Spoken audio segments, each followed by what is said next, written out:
Om Jai Sainath, Jai Sainath.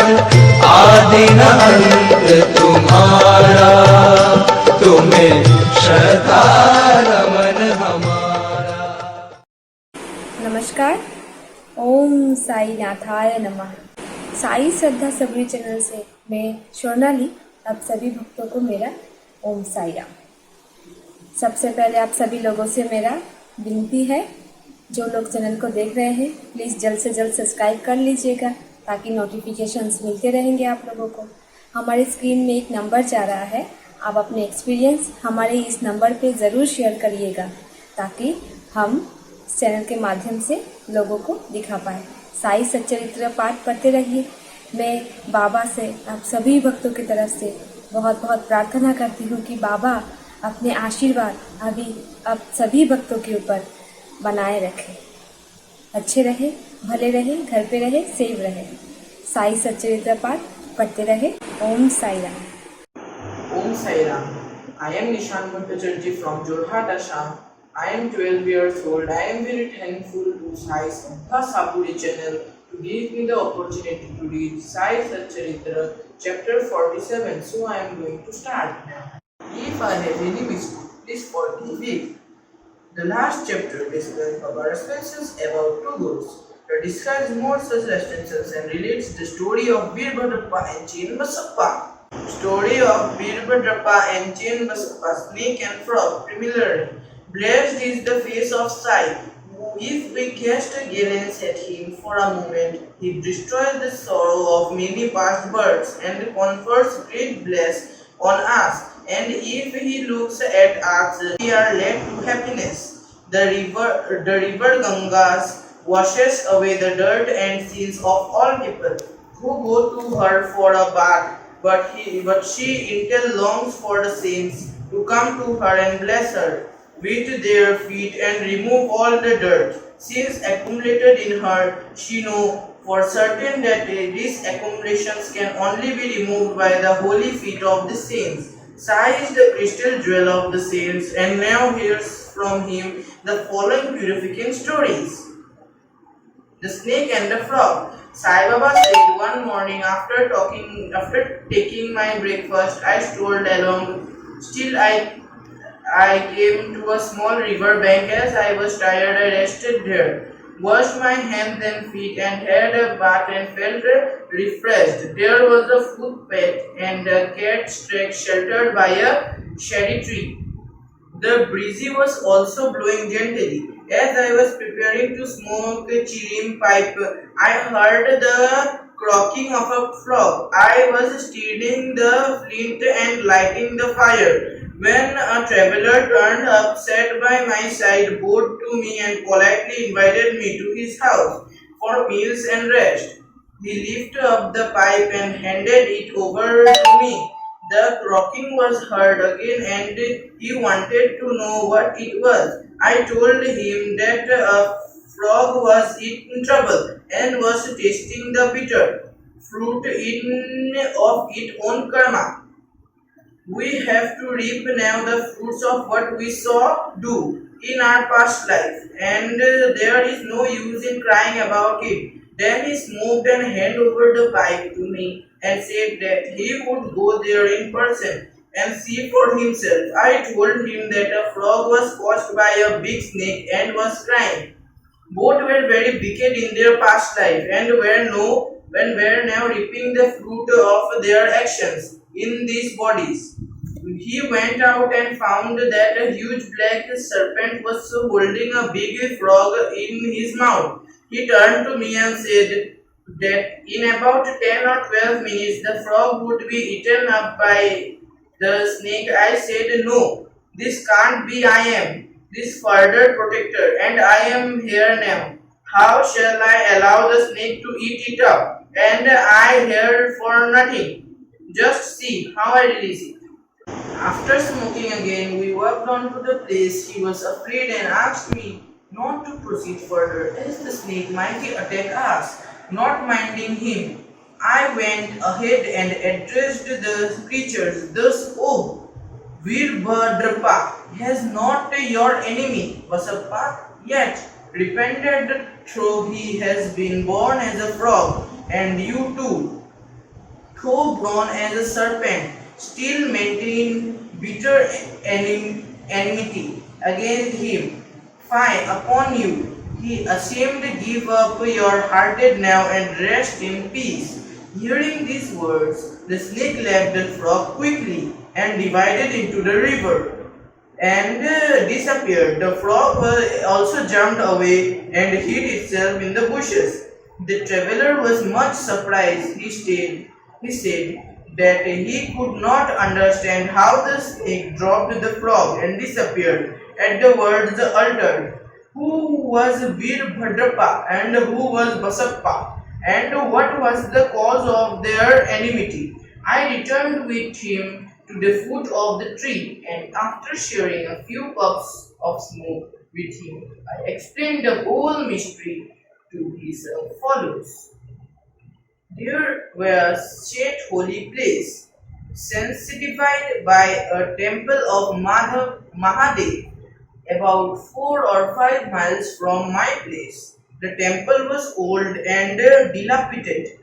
The residents of the place collected funds for its repairs.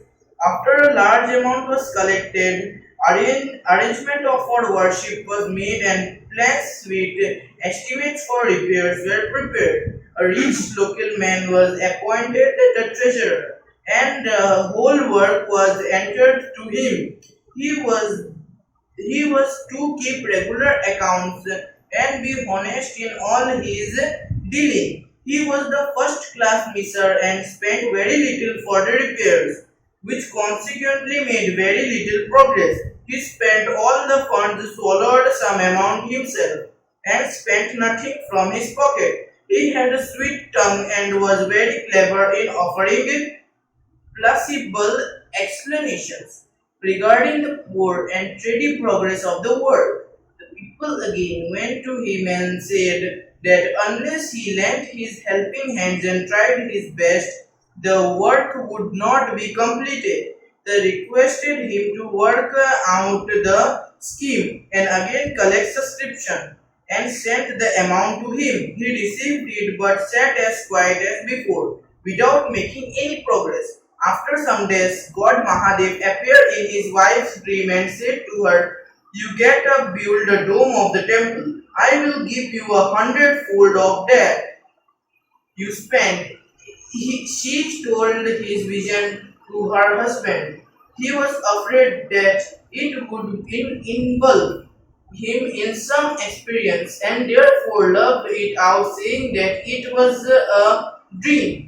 But king not be relaxed and act upon or else. Why did not God appear to him and tell him? Was he far off from her? This looks her like a bad dream, having for its object the creation of ill feeling between husband and wife. He had to remain quiet. God does not like big subscriptions and donations collect against the wishes of the donors, but he likes every trifling amount given with love, devotions and observations. Some days after, God again appeared in her dream and said, "Do not bother yourself about your husband and the collections with him. Don't press him to spend any amount for the temple. What I want is anything of your own." She consulted her husband about this vision and decided to give God her ornaments given by her father. The miser felt disconnected and decided to cheat even God in this item. He undervalued the ornaments and rupees 1,000 and brought them himself, and in lieu of the amount gave a field to God as endowment or security. The wife agreed to this. The field or land was not his own. It belonged to one poor woman named Dwaki, who mortgaged it to him for rupees 200. He was not able to redeem it for long, so the cunning missionary cheated all his wife Duaki, and even God. The land was sterile, uncultivated, and worth nothing, and yielded nothing, even in best seasons. Thus ended these transactions, and the land was given in the possession of the poor priest, who was pleased with the endowment. Sometime later on, strange things happened. There was a traffic storm and heavy downpour of rain. Lightning struck the house of the miser. When he and his wife both died, Dwaki also breathed her last. In the next time, the rich miser was born at Mathura in a Brahmin family and was named Virbadrapa. His devout wife was born as the daughter of the priest of the temple and was named as Gauri. The woman Dwaki, the Montgar, was born as the male in the family of the god of attendant of the temple and was named as Chen Basappa. The priest was a friend of the mine.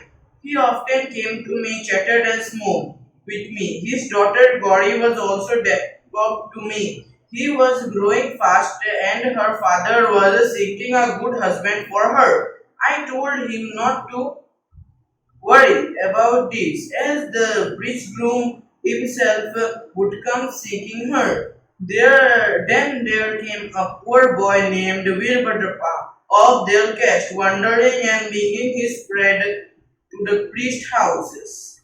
With my constant Gauri was given in marriage to him. He was also at first developed to me. I recommended his marriage and his Gauri. Even in this new life, he was hankering after money and asked me to help him to get it was leading a marriage man life. Strange things happened. There was a sudden rise in price. By Gauri's good luck, there was a great demand for land and the endowment land was sold by 1 lakh for rupees, 100 times the worth of our ornament, half the amount we paid in cash, and the remaining we will be paid in 25 installments for rupees 2000 each month. All agreed to this transaction but began to quarrel over the money. They came to me or constellations. I told them that the property belonged to God and was vested in the Christ, and Gauri was his soul, heirs and properties, and no amount should be spent without her consent, and that her husband had no right whatever or to the amount. Hearing my opinion, Virbatrappa was wrote with me and said that I wanted to establish Gauri's claim and embrace her property. Hearing his words, I remembered God and kept quiet. Virbatrappa scolded his wife Gauri, and she came to me at noon and requested me not to mind the words of others and not to discard her as she was my daughter. As she does so to my protection, I gave her a pledge and that I would across 7 seas to help her. That night, Gauri had a vision. Mahadev appeared to her dream and said, "The whole money is yours. Do not give anything to anybody. Spend some amount for temple purpose in constellations with Chambasappa, and if you want to use it for some other purpose, consult Baba in the masjid myself." Gauri told me the vision and I gave her the purpose advice in this matter. I told her to take the principals or capital amount to herself, give half the amount to interest to Chambasappa, and that where Virbatrappa had nothing to do in the matter.